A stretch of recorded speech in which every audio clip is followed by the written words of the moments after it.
Banana bread is top 5 most searched recipes, so you're bound to see hundreds of different ones. I'm always playing around with my recipe, but a few things never change.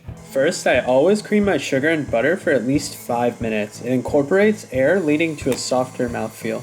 When I add eggs, I add them one at a time so it emulsifies. Sometimes the fat in the water will separate, which can cause the banana bread to sink and cave in on itself, causing a dense brick.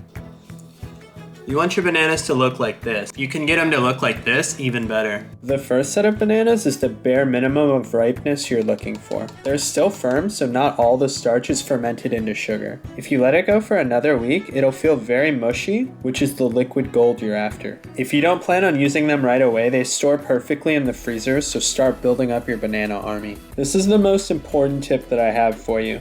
You want to use cake flour instead of all-purpose. It has a lower protein content, which means less gluten forms when you mix this. This is just a convoluted way of saying it'll be less chewy. You don't want your banana bread to be like your focaccia. It's really easy to find and inexpensive, and it's a foolproof hack for all quick breads. Other optional but highly recommended add-ins are vanilla extract and spices. Cinnamon is the obvious one, but I also love ginger and cardamom. Think pumpkin spice and the ingredients in that, whatever pairs well with cinnamon. Another thing you see me add is preserved lemon, which is the rind of lemons that have been fermented. You can use normal lemon or orange zest. They both play really well with banana and quick breads like muffins. This will take your game to the next level. As far as the process of making this, quick breads generally follow a simple procedure. First, you cream your softened butter with your sugars. You add your eggs one at a time so it emulsifies. And then you add any other liquid ingredients like yogurt or vanilla, and in this case, bananas.